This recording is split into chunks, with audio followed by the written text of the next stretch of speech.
such an honor to speak here today. My talk is called Reclaiming the Spirit of Agile, which sounds amazing. So let me set the stage. A little bit about me. My name is Vishal Bardoloi.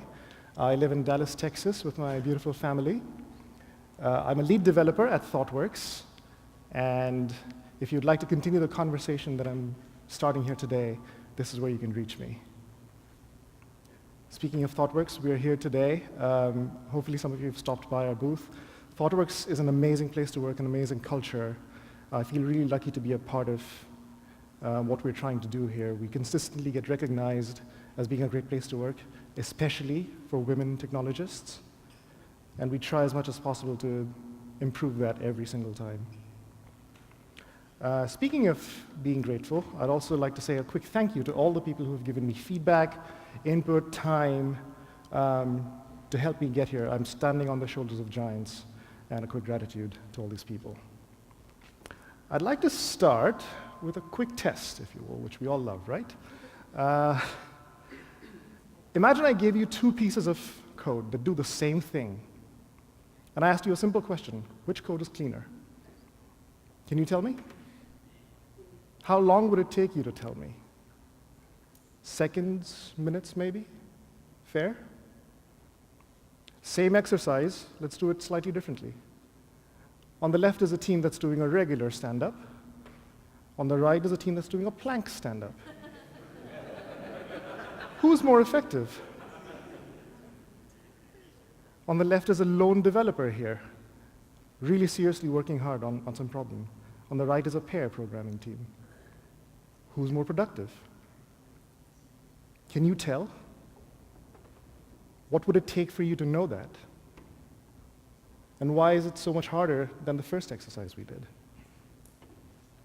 I'm a consultant, so if you were thinking of answers to my previous questions, my answer is it depends. The trick is to know what it depends on. And what it depends on is what I'd like to focus on today. I'm not here to talk about the vast Agile landscape. This confuses me. I'm not here to tell you how to scale it. I don't get the scaled Agile framework at all. And I'm also not here to tell you all the ways in which you are doing Agile wrong.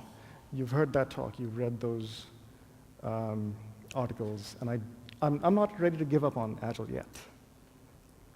Instead, I'd like to focus on the minutiae, the individuals and interactions that make for an Agile culture.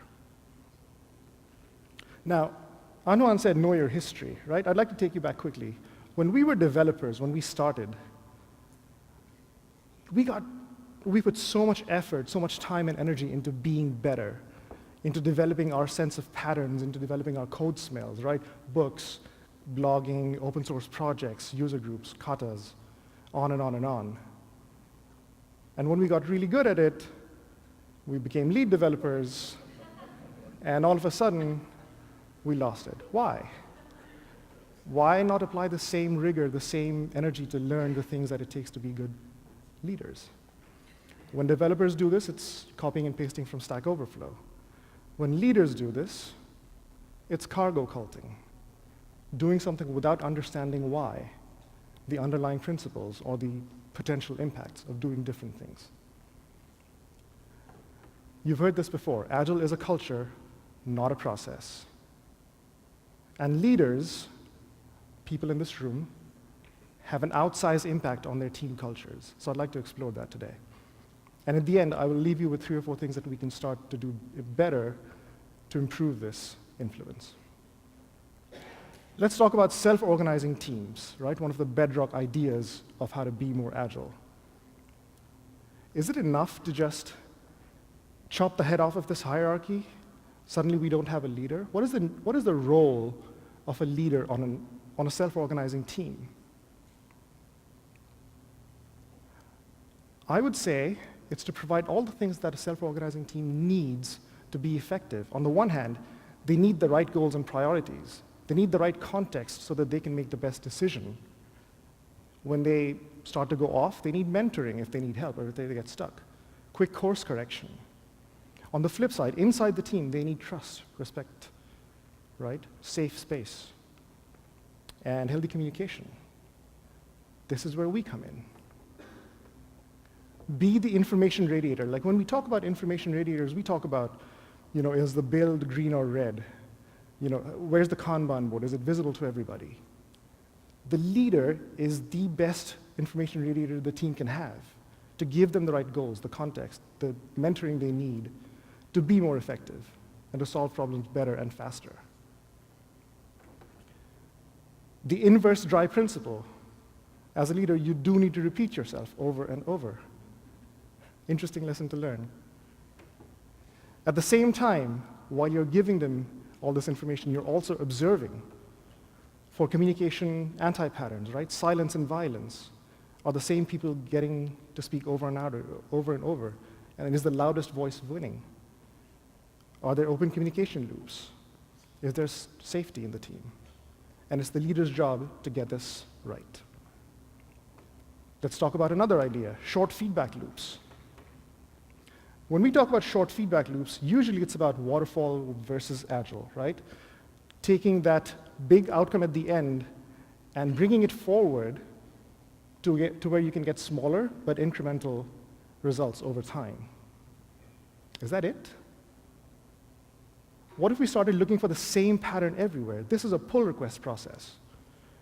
Someone creates a branch, does a bunch of work, and at the end of the work, of days, weeks, whatever, is when the first feedback comes in terms of pull request process. What would it take to flip that around? Get an upfront contract, if you will, of here's what I'm going to do, here's how I'm going to design this, architect this, write it up, and at the end, all we need to do then is have an accountability conversation. Did you do what we said we would?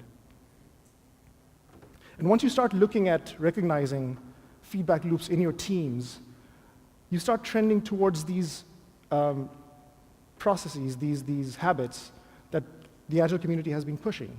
Pair programming, doing demos for customers not in a big hoopla, but at their desk, right as developers are working.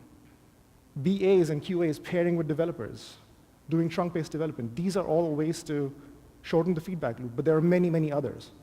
And once you start recognizing it, you will see them in your teams. Let's talk about one last thing, customer collaboration.